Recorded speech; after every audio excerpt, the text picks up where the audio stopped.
So today we're going to be looking at how we can create a few simple portfolio sheets using Adobe InDesign. You should all be using Adobe InDesign to design your portfolio sheets. There are so many tools within it, and we're only going to cover a few basic ones today. So hopefully this serves as a guide to get you started. So we're going to start by creating a new file. We want to always work to print, even though you'll probably be viewing your portfolios digitally, you might print them at some stage. So it's best to start in print, whether that be for the degree show or to show prospective employers. So they have some presets along here. We're actually going to create an A2 portfolio today. So if there might not be a preset for that, we can just go ahead and check what an A2 portfolio size is, and we can create that ourselves. So we're going to come and create a custom A2 size here. So the width is going to be 594 millimeters and the height is 420. Just going to start with 5 portfolio sheets for now. Also want you to turn off facing pages. Facing pages creates 2 pages next to each other like a book, which is great if you're going to print this, but primarily we're going to view this on the screen. So we don't want facing pages on because it makes it quite difficult to view it when it's being marked. So we turn that off. I'm going to start with 4 columns on each page. You can alter this later. So you can start with 1 if you want, or start with 3, or whatever you think you might want. We can talk about this more as we go along. And then we just go ahead and click create. Okay, and this has our sheet. So the white is the paper, the grey is outside of the paper.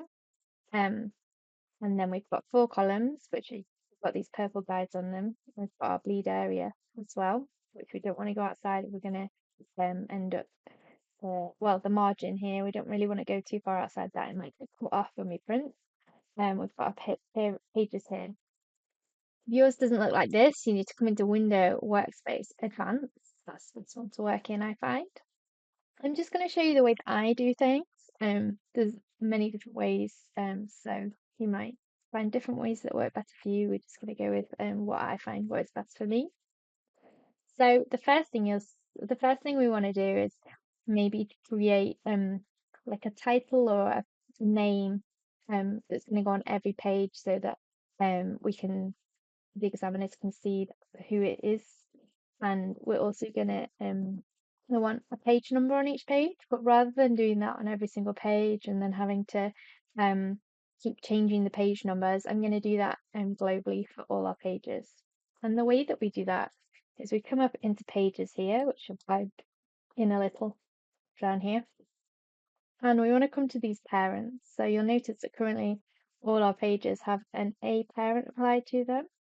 And this says A parent. So what this is it's a master page, which whatever you put on this page will go apply to all pages. So to show you this as an example, I'm just going to create a rectangle and fill it up.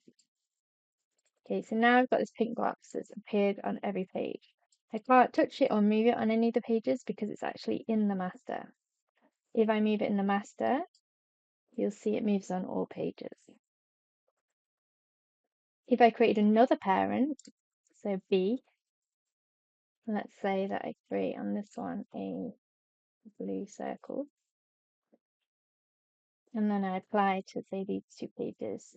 So you right click, apply parent pages, and I apply the B. Now you see I've got an A and a B, and this page is following what's on this master. This page is following what's on this master. Just a way of creating things that apply to every single page. Okay. So now you see that actually these pages, because I've deleted that master, I've got no master on them. So what I'm going to do is I'm just going to click those pages again, right click, apply parents pages. Okay, so now they all have the A on.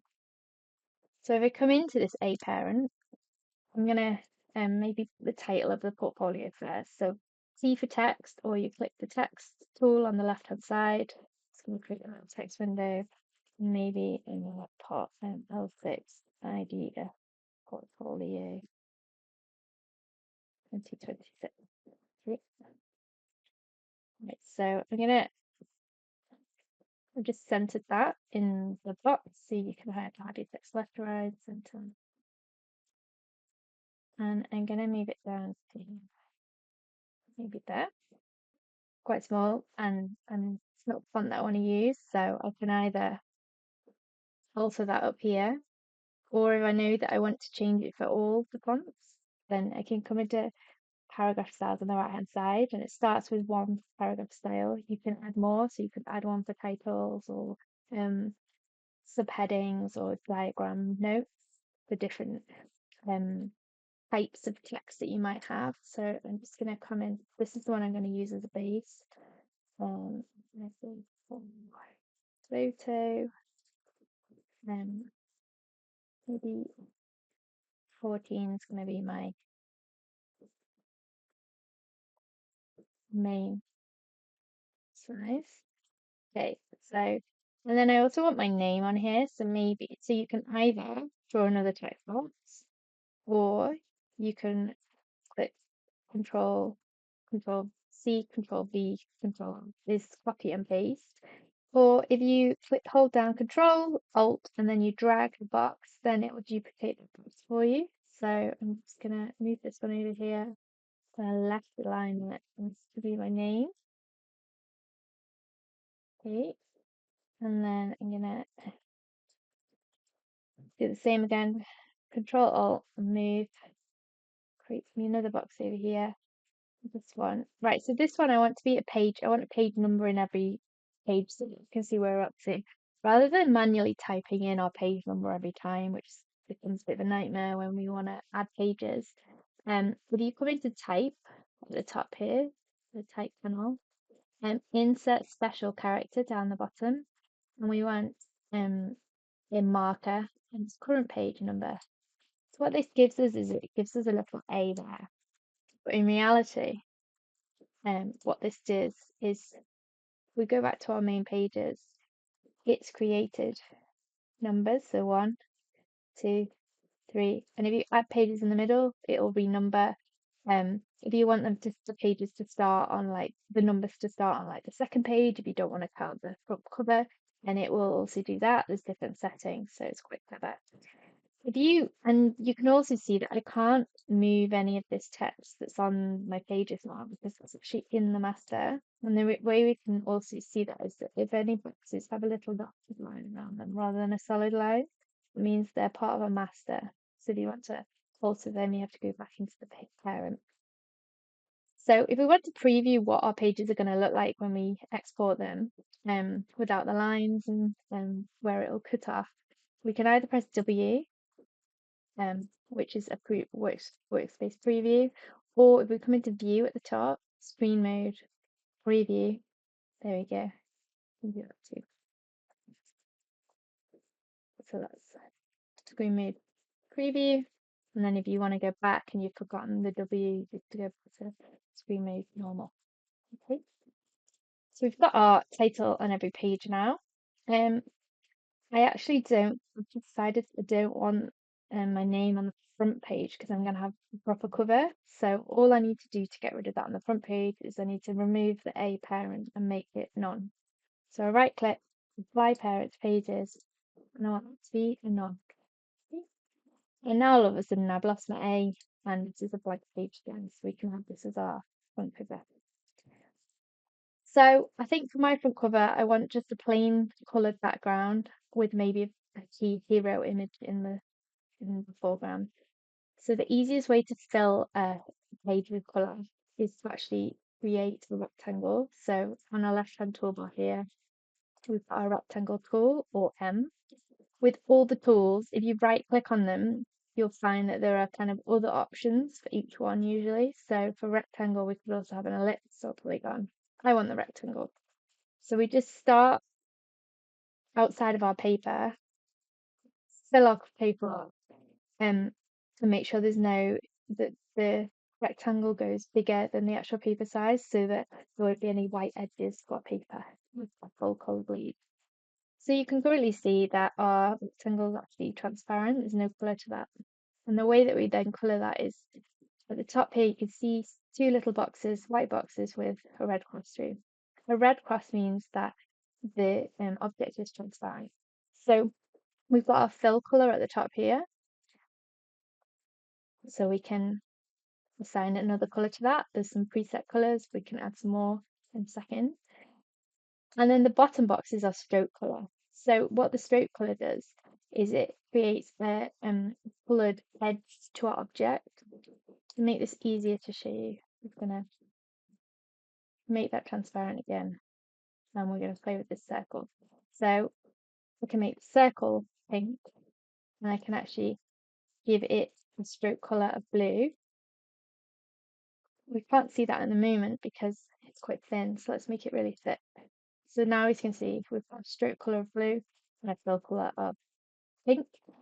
You can change the tints as well. This doesn't make them more and less transparent, it just makes them the tint, like the shade change, so there's still a solid to there. Also with so we could have transparent with a stroke colour. Now the other thing that we can do is the different strokes that you can have. So we can have hatches, we can have dash lines, we can have dots. So this is quite helpful for different things that you might be doing. So we could have, let's say, a solid pink and blue, and that's our shape. But going back to our rectangle, I just want a plain colour. I want like a burgundy colour. So we've got some colours here. I want to create a new colour. And I want to know what the CMYK means. So to look at that, we're going to first just understand what is CMYK. So there's two different modes that colours are mixed together to view. There's RGB mode, which is where red, green, and blue mix together. And they add together to make white. This is the mode that is used to make digital colour images, so on the web or viewed digitally. CMYK mode is the mode that physical printers use to mix colours. So this is where cyan, magenta, and yellow mix together, and they mix together to create black. Why is this important? So if you're going to print anything, it needs to be in CMYK. Even if primarily we're going to view our folio digitally as a PDF, if there's any chance you might print it in the future for an interview or just for a show, you must work in CMYK. The reason being, if you work in RGB and then you print it, the printer converts the RGB into CMYK, and in doing that, it will slightly change your colours. It makes them a bit darker, a bit duller. Whereas the other way around, if you want to view CMYK digitally, there'll be no change. So to be safe, we always want to work in CMYK mode. So I'm going to create a new colour. So to get CMYK values, it's quite easy. Let's say we get them from Photoshop. So where we pick a colour, we've got RGB values here, and then we've also got CMYK values here. So these are the values that we want to use. Okay. And there's lots of tools we can get to get the colour palettes. We can look at that another day. So the colours, the values I want today are 29, 25, 27, 49. And that's the colour that I would like to use. If we go into our preview mode, we can see that all the edges are covered, and that's our full colour front cover. Now I want to put like a hero image on there. So to do that, I need to create frame. So we either come into this frame tool on the left, we can right click and we could actually make a picture that's got a circular edge to or a polygon. Today I just want a rectangle. And to start, I'm just going to create a box of any size. Now to place an image in there, we go Control D, which is place. Control D. And then I'm going to click this to the picture. So I can immediately see this isn't my whole image, it's been cropped off at the sides. It's actually a landscape that I want to use. And to highlight that, if you hover over your frame, you get a circle in the middle. So I can see there's an orange line appeared. This is the true edge of my image. Okay. So there's different ways I can scale my image down. If I use these handles in the middle, what happens is my image squashed. I don't want to do that. Use the handles at the edges, it will proportionately just still disproportionately moving our image. I don't want to do that. If you shift hold and move, then it is proportional. But then I've got to kind of move my image and then the frame. I want them both to fit together. So the way that we can do this is we click back on our frame edge, we right click, and we want to go into fitting. So if we fit the frame to we fit the content to the frame, which is also Control E, it will squish my picture into that box, which I don't want because it's made it square and it's Control Z. If we go fitting, fit frame to content, it will now make my frame big enough to fit my image without any disproportionate scaling. So that's what I want to do. Okay. The other ways I can scale is if I hold down one of the edges or the middle and I do Control Shift and drag, it will proportionately move the frame and the image at the same time. So that's Control Shift. If I click back on my image in the middle, I can just move the frame again, the image again, or I click on the blue one, I can just move the frame again. Okay, so whatever I want to kind of center it in the middle of the picture. Now, when you're dragging around, you'll see different lines appearing. A magenta line means that I'm aligning centrally to the actual page, the white page. So see, I've got it on the cross and the cross. That's the middle of the page. But that could be quite fiddly to find. And then any green lines up here, like these ones, means you're aligning to an object. In this case, this is aligning it to the center of our fill, which again, I don't want that because I don't think that's central. The other way we can align things is in our align tool, which you might find at the top here, or you might have it here. If you want it here and it's not there, you can go to Window, Object and Layout, and align that, and it should appear in a box. You can drag it here too. So I can either align my picture to another object, to the margin, or to the page. So if I align it to the page, I'm just going to go into Preview, Shape.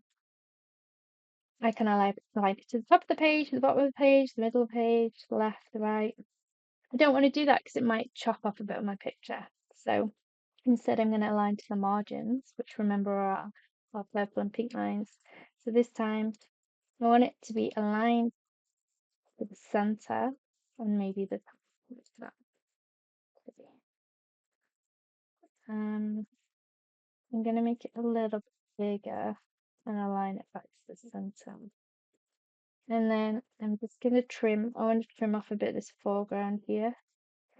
Another thing to mention at this point is you can see my image is like super grainy and you might be a bit concerned about that. The way that InDesign works is that this image is not pasted into this file. It's like a placeholder. So you can see here we've got links. Now, if I was to delete that or move that image, I'll just do it now to show you. So if I come into where that image is stored, it's here. And InDesign has got that link and it knows where that link is. Go to link and it can find the link just put up on another page. If I was to temporarily move that image, suddenly it's telling me I've lost the link, and I need to relink it. Otherwise, when you export it, it'll be a black box. And that's why you must always export your, never submit an InDesign file because we won't be able to see any of the links. You must export it to a PDF. Otherwise, we will see just a blank PDF because we don't get these links unless they're exported. So I'm just going to put that back where it was.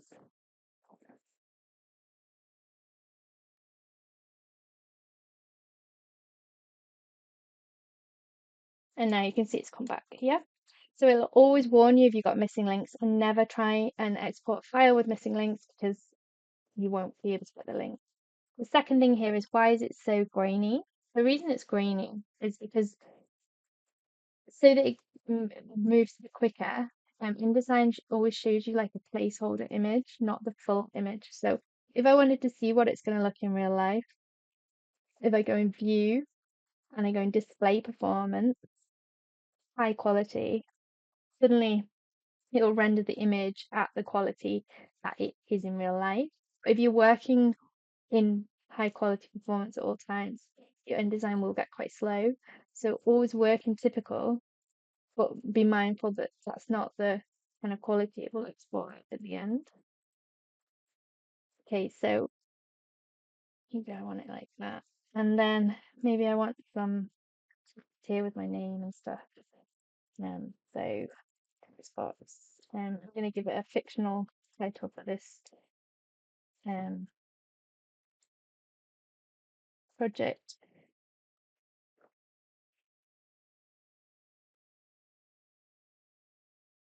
I'm gonna center that.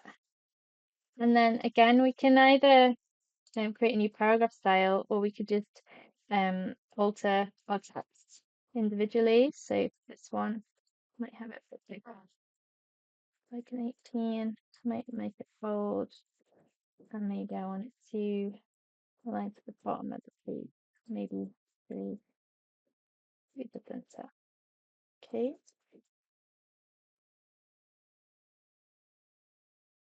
Obviously, you can alter that in your own time, but let's say that I'm happy with that as my place of it. Okay, so my next page, I'm going to have a table of contents page.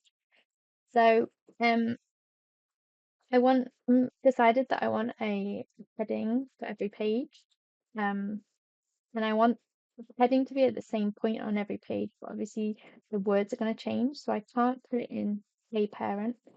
Oh, hang on. The first thing we need to do before we look at the title is we need to save our document, which we have not yet done. So I'm just going to come into File, Save, File, Save. Just find somewhere for it to go that keeps it nice and safe.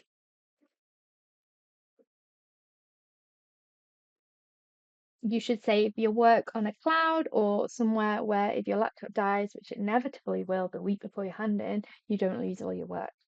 And so I've saved this now, and as I said, I want a title each page. I can't put it in the master because the words need to change. So I can create a text box here.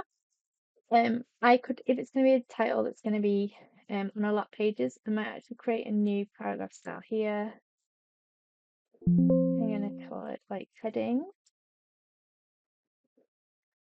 Maybe I might want to tweak this. Maybe I'm going to say it's going to be 36, maybe. And I think I want it to be bold and nice burgundy colour. See how we get on with that.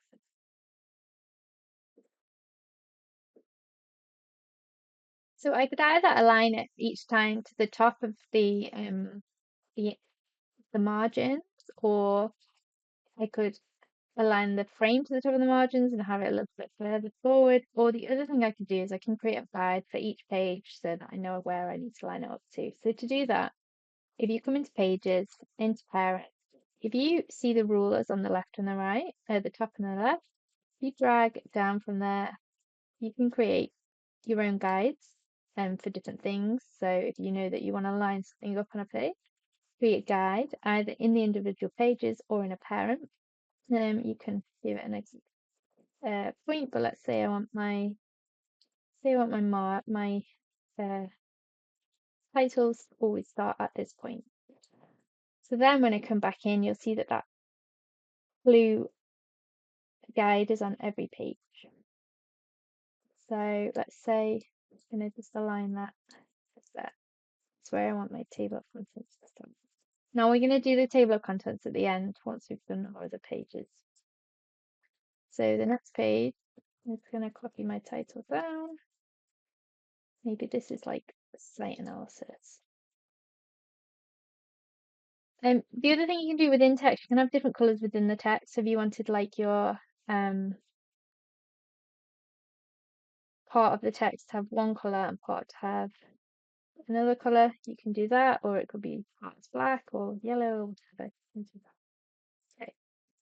So I want to put, I think I want like a map over here, some pictures, maybe some text, and then maybe some old maps here. So I'm going to start with my frame tool. I'm going to just draw a box and then Control D to place. And I've got a site image here. And then again, I can either do Command Control Alt C, or I can right click and fit it like that, however you work best, and then Shift Control to move proportionally my box to make it sit within my margins. And then at the bottom here, maybe I don't want it to go like all the way to the bottom. I want it to be at the same point on each page. So again, I'll come back into my parent, drag a line to wherever I want it to end. And then I can have some consistency on all the pages. So I can either move myself or remember our line. If we align to the margins, we can do that. Or if I want to align here just to that side, I'm going to do that myself. Okay, I've got a site a sitemap here. Another cool thing in this text little blocks that come up here, it's a fairly new feature where you can do some alternative text. So if there's ever a place, ever a reason why the image isn't visible, you've got a little description of what that image is. Might be helpful. And then at the top here, I'm going to have maybe some little images of things at the site. So say got one there.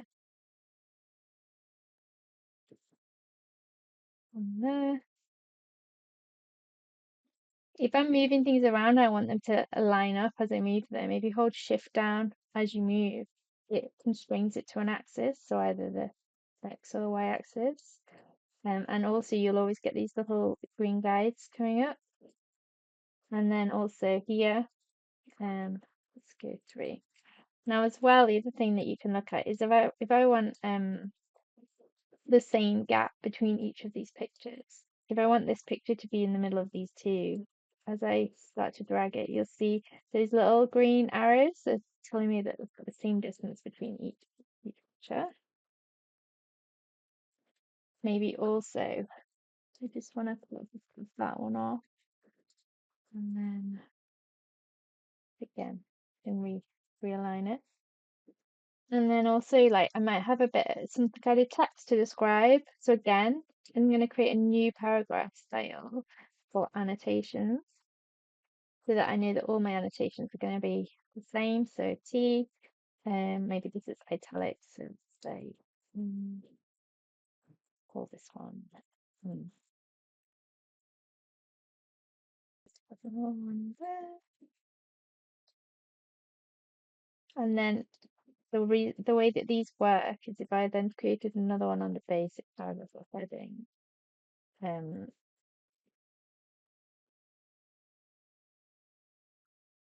and I want that to be the same as the annotations, I just click it. And basically, if you end up with a whole portfolio full of annotations and you realize you want them all to actually be, you say, actually, maybe I want all my annotations to be pink, or maybe I want them all to be this burgundy color. The reason why it's helpful to have things in paragraph styles is that you can um take, globally change things. So I'll explain how. Let's just see here. So these are all the same paragraph styles. So if I go into the annotations and I want to change it, let's say I want to change them all to like the burgundy, then they've all changed to burgundy. If I want them all to be in italics, and smaller. Let's say I only want them to be 10. There we go. And then,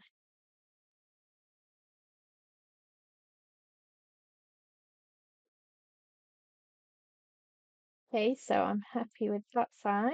Over here, I want to max again, frame tool. And let's just go back to this ellipse frame tool so you can see how that works. It's a circle, but our maps will fit inside it. So let's make that a bit bigger so you can see. So you could have like images for a certain shape, and you could obviously start to like layer them up and create interesting patterns.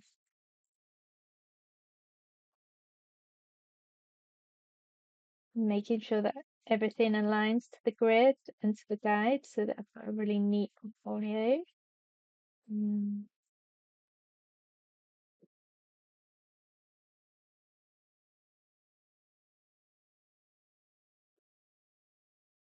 maybe I might put this one. Maybe I might put them all at this side. Them all centrally aligned to give a bit of breathing room.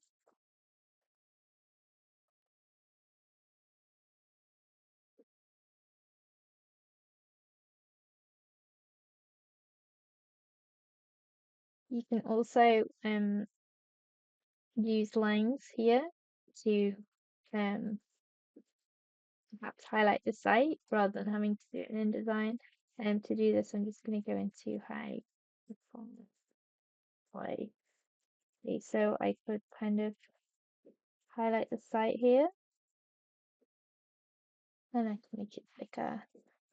Obviously, I'm doing this super quickly. You will do a far better job than I am doing. But let's say I just use lines to create a boundary to my site. And then you can nudge them with the left and the right and the up and the down. And then if I highlight all my lines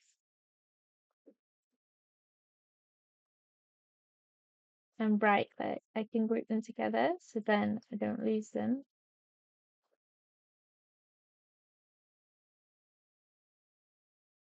And then I can show the site. This is super rough, but the site is a different time period. What I've also kind of the edges of these maps are a little bit getting a bit lost, so I'm gonna put like um a little stroke on them. One other thing that I meant to say earlier, I'm gonna say now, you can lock certain pictures down just to be from accidentally moving it. Good example of this is on our cover page to stop us from accidentally nudging the full color. If you come into layers down, um, each of these is actually a layer as well. So I could, where there's an empty box next to the eye, I can lock that color so that I can't move it. I can still move that. Maybe I want to lock that as well. It's an extra way to kind of not accidentally mess with the progress. Okay, so I've got my two images showing my site at different times.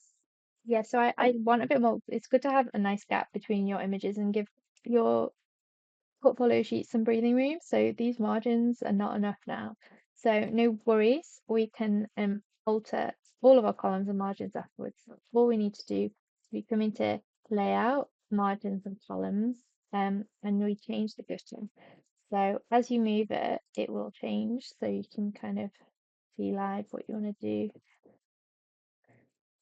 Maybe that's good. Okay, so then all we need to do is remove all our flings to match our new margins.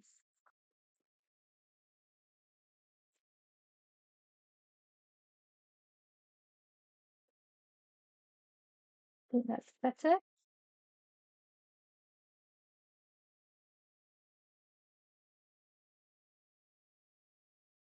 And you can always like nudge stuff with your keyboard too, like up and down. Okay, so I feel like I am happy with this page now. Yeah. So we just need some text now. So again, just going to quickly show you two things with text. So I'm going to create a text box. It's actually going to be my basic one. If you just like hashing up all your pages, you can actually, what you can do is you can actually um fill with placeholder text, which basically just fills it up so that you get a good idea of what your thing's going to look like. And I'll justify it like that. Just please remember to alter the text at the end. There's nothing worse than seeing like Loretz and Florem Epson text everywhere. I'm gonna create a margin there so that I can. So I've filled this with text, but I actually want it to be in like a smaller box. So I pull my top down, and what this little red cross is telling me is that there's extra text that's been cut off here because my box isn't big enough. So what I can do is you can span your text over multiple boxes. So to do that, we just create a new text box here or wherever. We click plus and link it into this box. So now, as this one gets smaller, this one gets bigger. They're a continuation of the same text. So if I add more text into this continues on the next page. You can also do kind of bulleted lists. You can, all these are really useful tools in terms of your line spacing. You can space your words out a bit more if you want to. You can have indents. You can do all sorts of things to make your text like really, really neat. And then let's say maybe at the end, I have a conclusion there. I'm gonna turn my bullets off. Okay, so that is my text here. And maybe I call these. Actually, let's make this a bit smaller. Maybe I pull these down a little bit. Maybe I don't talk so much there. And maybe I have like a little heading here. Maybe this is just going to be some different text. 16 maybe.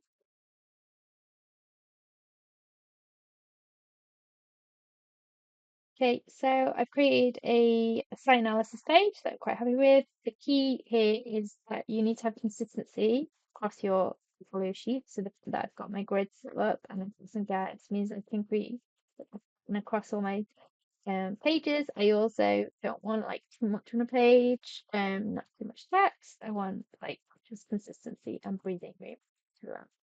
Okay, so I'm going to do one more page just to show you slightly different view of that ideas. So this time using the same grid, I need to change all my grids. It's annoying. I need to change the grids in the master rather than on each page. On this page, I might have like an image in the middle. See, it's massive.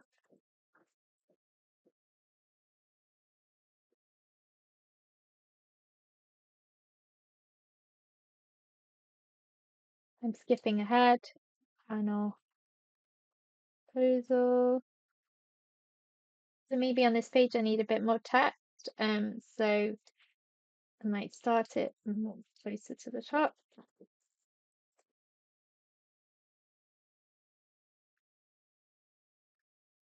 And maybe I have more gaps between. It's nice when you've got lots of text, it's nice to really space it out.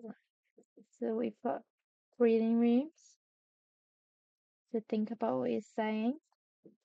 Maybe, put the same again on this side. Obviously, you'll see something different. I think it's nicer when you justify work. The other really important thing to mention here is we don't want hyphenations like this. So to stop this, we come into basic paragraph design. Left justify is to make them all line up on that side. And then if you come into hyphenation here, We don't want to hyphenate it. So that'll get rid of all of the lines. And it's just personal preference. I prefer not to have hyphenations. I think it's easier to read it. Okay, obviously, this text will say something different. It's just to show you. And then we need to save again. Keep saving. I have not saved enough in this example. Some other quick things that we could look at.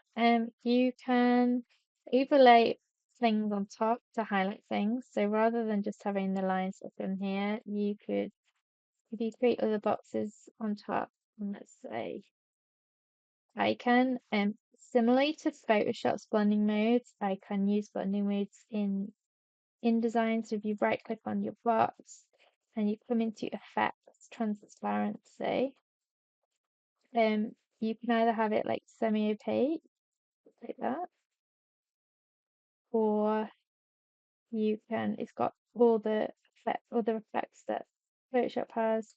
You can also use like blending modes as you would do in Photoshop, so like multiply, or actually screen will probably be better for this one.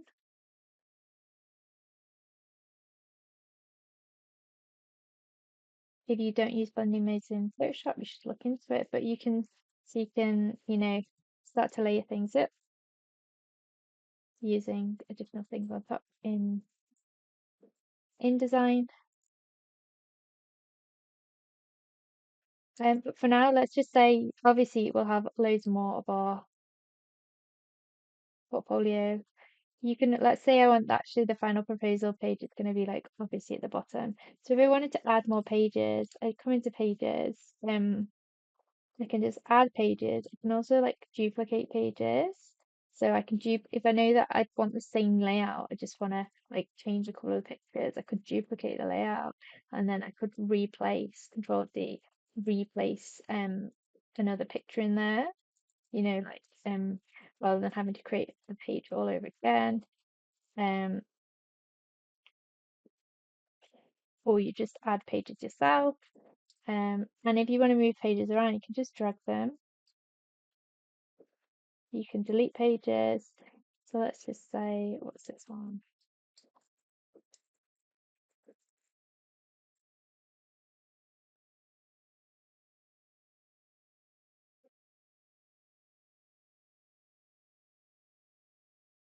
I'm going to duplicate the page.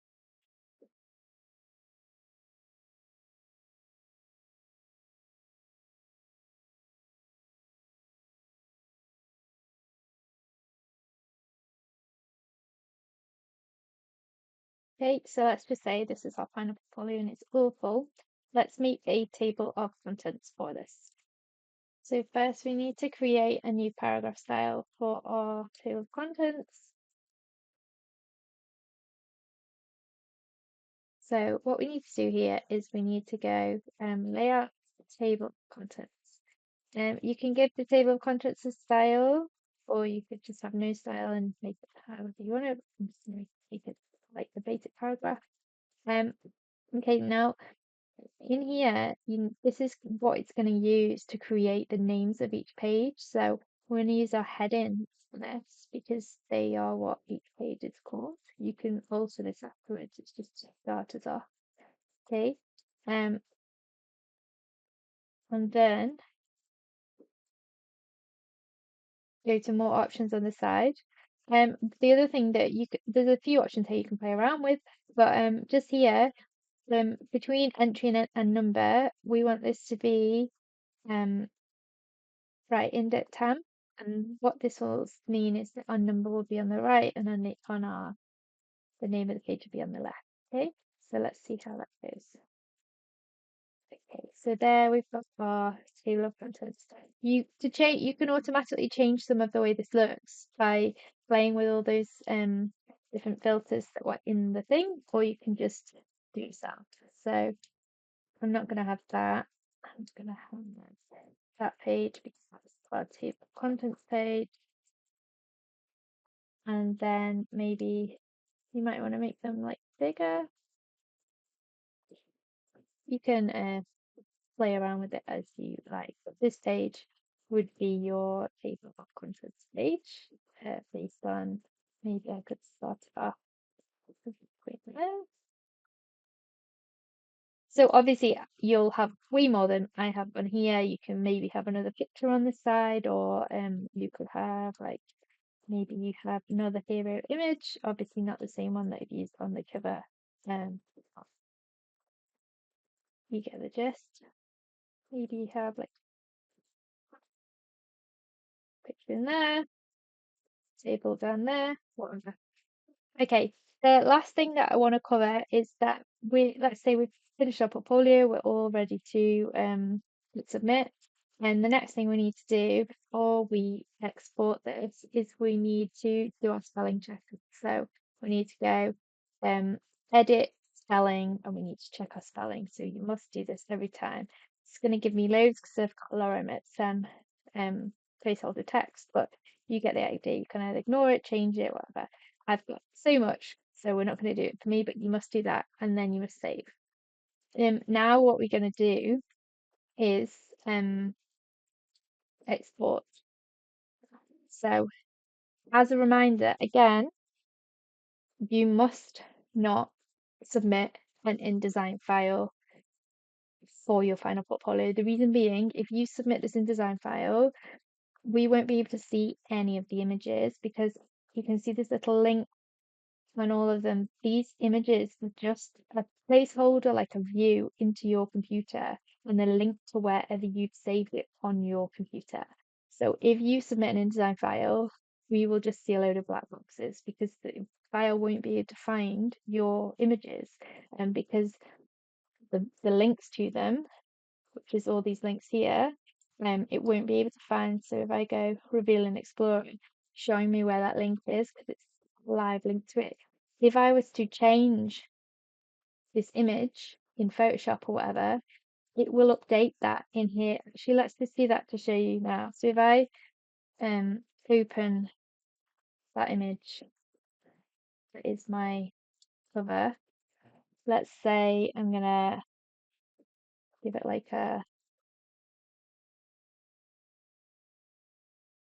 blue, like a maroon hue to it. Don't ask why. Flatten that. When I save over that. Okay, so it's saved over that JPEG. When I come back into here, I've got a little triangle. That means that that link's been modified elsewhere. Whenever you see the triangles, you have to update them. So update link. As you see, my image is now maroon because that's the link. It's just a live image. So we just go back to that. Again, update link. Okay, so you must export your portfolios to a PDF.